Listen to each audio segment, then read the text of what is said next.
Alors, bonjour Madame Artaud, merci de nous accorder cette petite interview. Merci beaucoup. Avec plaisir. Alors, Avec plaisir. merci. Alors, vous défendez vraiment les ouvriers, je l'ai vu, je l'ai entendu. Alors, pourquoi les ouvriers aujourd'hui se détournent de votre parti et puis votent pour les extrêmes? Je crois que d'abord l'essentiel en fait des ouvriers ils se détournent de la politique. Ils ont été écœurés en fait par tous les gouvernements qui se sont succédés, et y compris ceux qui se prétendaient être de leur côté. Je pense au gouvernement de gauche. Donc en fait, le problème, c'est qu'il y a eu beaucoup de démoralisation, beaucoup de dépit, d'écœurement, qui fait que beaucoup se disent finalement tout ça, ça ne sert à rien. Donc voilà, donc on a déjà ça. Et puis on a aussi ceux qui se disent qui marchent dans la politique du bouc émissaire, en croyant, par exemple, que ce sont les immigrés qui viennent prendre le travail ou les logements. Bon, alors même que c'est tout l'inverse en fait. Tout l'inverse, c'est les travailleuses et les travailleurs immigrés qui les construisent, les logements. C'est ça la réalité. Et ils font partie du monde du travail. Non, ceux qui sont responsables du chômage, des licenciements, c'est le grand patronat. Alors quand on le sait, ça, eh bien ça nécessite aussi de se dire il faut que je me défende, il faut que je me batte comme un travailleur. Et c'est difficile, c'est dur. Donc effectivement, cette difficulté-là fait que finalement, nous, ce qu'on propose, c'est plus compliqué. Est-ce que vous pensez qu'on peut avoir une société où il n'y a pas de patron? Ah, je suis convaincue qu'on peut avoir une société sans ce grand patronat. Je parle bien du grand patronat, je parle des actionnaires. À quoi servent-ils? À quoi servent-ils? La réalité, c'est qu'ils ne font même pas tourner leurs entreprises, puisqu'ils payent même des gestionnaires pour ça, qui sont des salariés en fait, c'est des managers, des super managers. Et moi, je suis convaincue que ce sont les travailleurs qui savent comment faire, qui savent comment produire, comment s'organiser, qui contrôlent le travail. En fait, c'est les salariés qui font tout de A jusqu'à Z. Donc, pourquoi accepter que ce soit une poignée d'actionnaires qui ramassent la mise et puis qui en plus impose son diktat? Donc moi, oui, je pense que les travailleurs, en réalité, ils sont tout à fait capables de faire tourner cette société et de la diriger. Et ils la dirigeraient 1000 fois mieux qu'aujourd'hui, parce que justement, ils la dirigeraient pour qu'elle réponde aux besoins de tous. Alors, vous êtes consciente que, vous l'avez dit même en réunion, que vous n'allez pas faire un grand score. C'est un vote de conscience, les gens qui vont voter pour vous. Est-ce que si Nathalie Arthaud demain est présidente de la République, va taxer les dividendes, on va dire la chasse aux patrons? Ah, ça, c'est sûr que moi, d'abord, je réquisitionnerai les grandes entreprises, les multinationales, de façon à ce qu'elles soient gérées collectivement par l'ensemble des travailleurs. Et je ferai en sorte que dans ces entreprises, on répartisse le travail et donc qu'on crée des emplois, qu'on travaille moins, de façon aussi à ce que la jeunesse trouve du travail, qu'on n'ait pas ce chômage de masse. Bien sûr, aussi, on utiliserait, au lieu de verser des milliards aux actionnaires, on utiliserait cet argent pour augmenter les salaires. Voilà ce que ça serait, un gouvernement véritablement du côté des travailleurs. C'est un gouvernement qui organiserait finalement toute l'économie pour qu'elle réponde d'abord aux besoins de la classe laborieuse, donc en termes d'emploi, en termes de salaire, d'accès aussi à la santé, au logement, à l'éducation. Et qu'est-ce que vous pensez du pass vaccinal, pass sanitaire, la politique vaccinale d'une manière générale du gouvernement, la majorité présidentielle actuellement? Je ne suis pas d'accord avec ça, parce que je ne pense pas que ce soit finalement des mesures sanitaires. C'est des mesures politiques, qui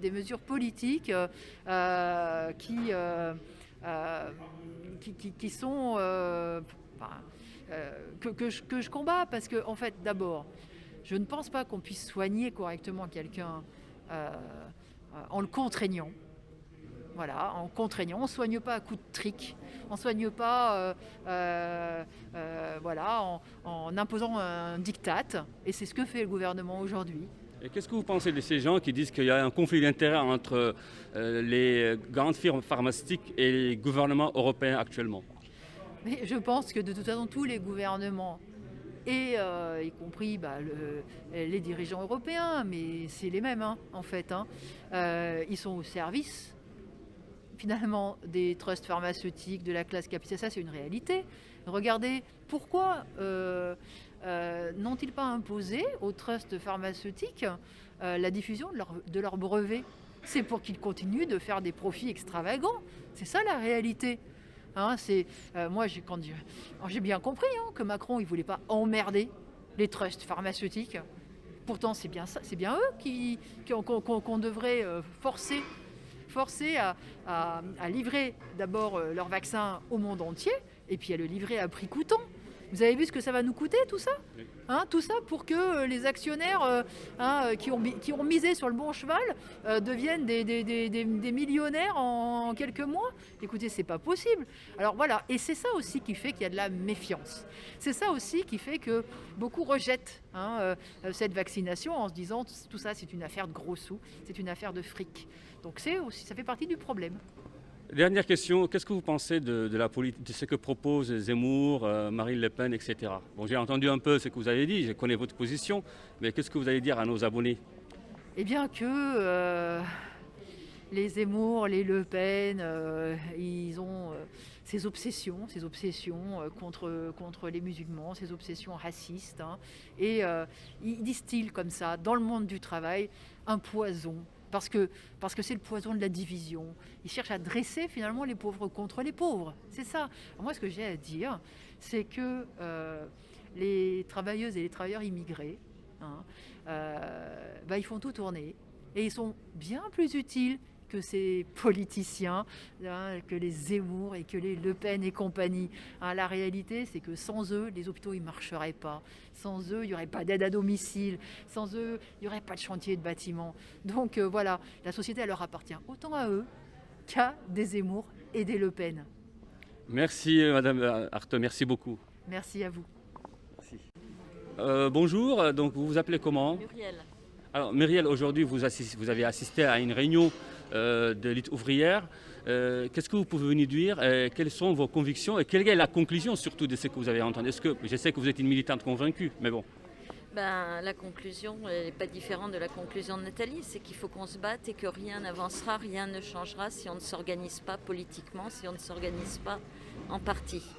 Si on ne se donne pas les moyens de se connaître, de partager ce qu'on vit les uns les autres sur nos lieux de travail, à savoir les divisions, à savoir les pressions, à savoir le chantage, et comment face à ça on peut agir ensemble. Alors comment vous expliquez en fait que effectivement votre parti défend les ouvriers, leurs droits pour qu'ils aient plus de vie, de tranquillité, de vie sociale, mais les ouvriers se détournent de ce parti et votent pour les extrêmes ? D'abord, c'est un peu rapidement dit parce qu'il y a de plus en plus de mouvements, il y a de plus en plus de grèves, il y a de plus en plus de gens en colère qui cherchent à s'organiser. Et sur on défend, non, on ne défend pas, on dit qu'il faut qu'on se batte ensemble. Et c'est la grosse différence, c'est-à-dire que Lutte ouvrière, c'est un programme de lutte. C'est un programme de lutte. C'est pas un programme de promesses, c'est pas on va faire, non, c'est qu'est-ce qu'on fait ensemble. Merci Muriel. Voilà. Merci beaucoup. Bonjour Madame Takawe. Bonjour. Alors, j'ai vu aujourd'hui que vous étiez en réunion avec Nathalie Arthaud. Qu'est-ce que vous pouvez nous dire et pourquoi vous avez organisé cette réunion ? Alors, on a organisé une réunion publique pour faire connaître justement la candidature de Nathalie Arthaud, mais surtout un programme. Un programme de lutte pour les travailleurs. Et puis, surtout, c'est une candidature qui n'est pas comme les autres. C'est une candidature qui dit qu'il faudra que les travailleurs ils se mobilisent et qu'ils arrachent par eux-mêmes tout ce qui leur est vital. Et on pense aussi qu'une société justement qui est incapable de subvenir aux besoins de tous ceux qui en font toute la richesse, c'est une société qui est condamnée et qui mériterait qu'on la renverse. Et la candidature de Nathalie Arthaud, elle voudra dire tout ça. Alors, j'ai vu qu'il y avait du monde quand même à cette réunion. Est-ce que vous pouvez me dire un mot quand même ? Il y a pas mal de classes ouvrières dans vos réunions. Et pourquoi les ouvriers se détournent réellement de votre parti ou de votre idéologie ? Moi, je pense que les travailleurs, pour l'instant, ils encaissent les coups. Et les travailleurs sont bien d'accord avec tout ce qu'on dénonce. Ils sont bien d'accord avec tout ce constat-là. Mais ils n'ont pas confiance en leur force. Et nous, justement, on a confiance en la capacité qu'ont les travailleurs déjà à tout gérer, ils le font déjà. Mais nous, on pense qu'ils peuvent le gérer, mais pour le bien collectif, pour le bien de toute l'humanité. Et pour ça, il faut qu'ils reprennent confiance en leur force, et ça viendra avec les luttes. Et nous, on les prépare justement en discutant de nos intérêts de travailleurs pour lutter contre toutes les divisions qui nous fragilisent et qui nous démobilisent. Bien, merci beaucoup. Merci.